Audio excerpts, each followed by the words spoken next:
Ils viennent des différents parcs nationaux que compte la région du Sud-Ouest. Nakamanda, Korob, Tofala, Bakossi, le parc national du Mont Cameroun et bien d'autres structures de la place.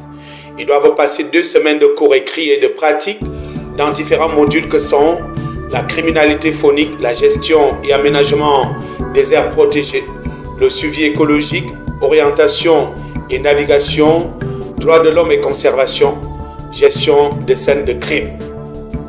Un recyclage qui permet de remettre à niveau des connaissances de ces hommes et femmes. Je voudrais dire que le ministre des Forêts et de la Faune, lors du comité de pilotage du programme de gestion des ressources naturelles du Sud-Ouest, a bien voulu accorder dans le plan de travail annuel 2024 une séance de renforcement des capacités des éco-gardes qui exercent dans les différents parcs du Sud-Ouest. Ceci pour une simple raison, parce que on fait la conservation. Il était question non seulement d'accompagner, à améliorer les conditions de vie des populations, mais aussi créer une possibilité aux éco-gardes de se mettre à niveau pour répondre aux nouveaux défis qui se retrouvent dans le domaine où nous exerçons.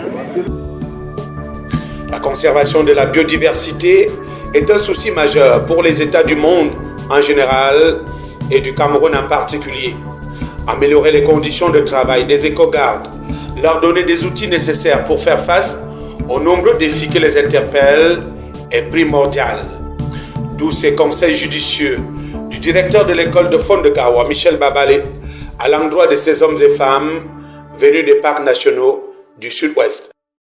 Je dois dire que la mission principale de l'école de faune de Garoua est la formation et le renforcement des capacités du personnel en charge de la protection des aires protégées.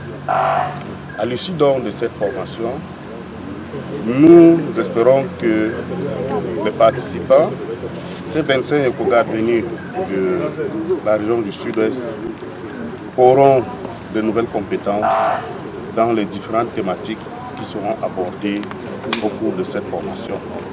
Je pense notamment à la lutte anti-braconnage, aux droits de l'homme et à la conservation de la biodiversité, à la gestion des aires protégées et tous les autres aspects qui seront abordés au cours de cette formation.